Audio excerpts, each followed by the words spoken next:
Hello, I'm Andrew, and this is my Series 3 of the weekly podcasts 50 Ways to Succeed at Work. These podcasts build confidence and know-how. Consequently, they can help you achieve happiness at work.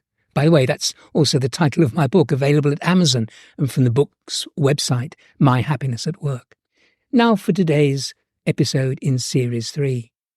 This is episode 20 in Series 3, 50 Ways to Succeed at Work. Today's episode is called Tame Your Advice Monster, How to Advise and Not Regret It. Mark is passionate about green energy. You can hardly converse with him without receiving his gratuitous green wisdom. By now, his work colleagues are pretty tolerant and used to it. Yet Mark is silently and consistently damaging his career prospects. The advice monster has him in its sticky embrace.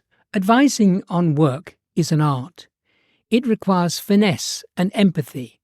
Whether you're a seasoned professional or just starting your career, it's worth understanding how to offer advice that makes a significant impact. Take Aaron, who struggles with time management.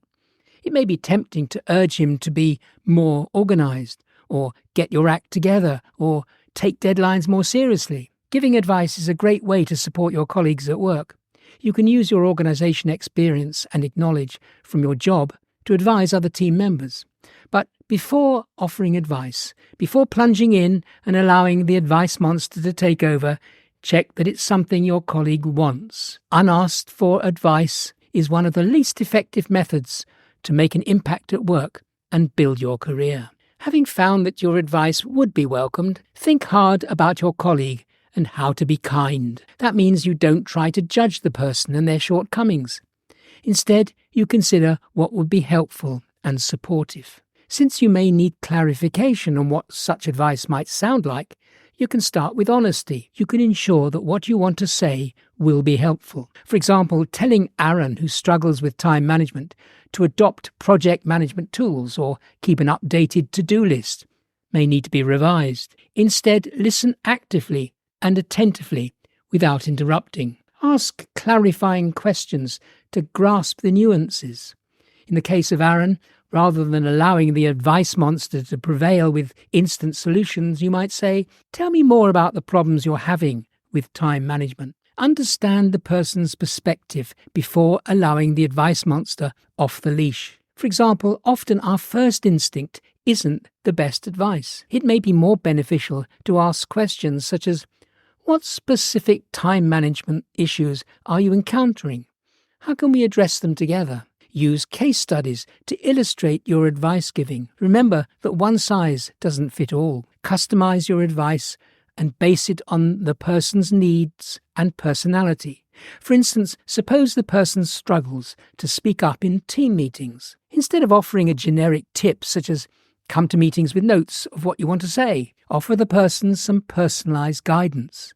For example, I know a great presentation course you might enjoy attending. It's great for improving communication skills. Shall I send you some details? Empower others to find solutions for themselves. This is about offering options, rather than giving them something specific in the way of advice. For example, for Aaron, who struggles with time management, you might ask, what options have you considered for tackling time management? Be constructive when giving feedback by focusing on improvement rather than criticisms. You have a great to-do list. Have you considered reducing it to a single page or just 5 items? When you let the advice monster take charge, you will tend to lack empathy. You won't be active listening, and you won't have a willingness to learn. Practical advice isn't about having all the answers. It's about guiding others towards solutions. So next time someone seeks your input, channel your inner coach, constrain your advice monster, and offer advice that makes a difference. What are the benefits of giving advice? Well, high-quality professional advice can help you increase your influence in the workplace. It demonstrates to others that you have the knowledge and experience necessary to help them. The advice you offer others may help in various ways, such as improving decision-making, building the confidence and expertise of co-workers, and providing them with your unique insights. And helping others is not a one-way gain. You can get a sense of accomplishment by helping someone address an issue and overcome a challenge, you can learn new things. For example, offering advice at work may enable you to increase your knowledge of a particular subject and apply this knowledge to your experiences throughout your career. Advice can also improve motivation.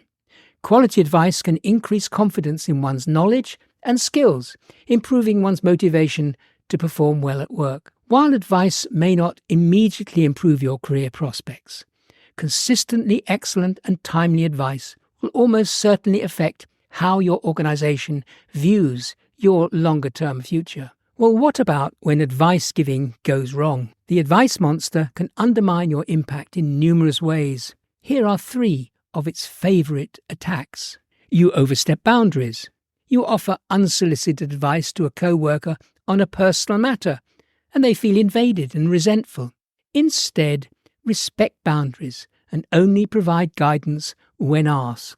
You ignore context. You advise a team member without fully understanding their situation, so your advice doesn't align with their reality. Instead, consider context and listen actively. You're too directive. You dictate solutions instead of guiding, leaving the person feeling disempowered. Instead, encourage self-reflection and collaborative problem-solving. Other advice monster attacks may include assuming one size fits all. Your generic advice doesn't address individual needs. Not learning from past mistakes. You repeatedly offer advice that leads to adverse outcomes, and failing to consider the consequences. You advise a risky move, and it backfires. So here are my final thoughts. Practical advice isn't about having all the answers. It's about empowering others. Learn what happens when the advice monster takes over and the advice proves ineffective. You've been listening to an episode of Series 3 of my weekly podcast, 50 Ways to Succeed at Work. You can hear the other podcasts at the 50ways.site. That's 50.site. There are nearly 100 titles, and you can search for any issue that interests you. If you have any questions, you can always drop me a line from there. Also, check out my book, Happiness at Work.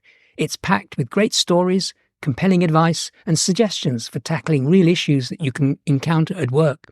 It's at Amazon or at the book's website, myhappinessatwork.com.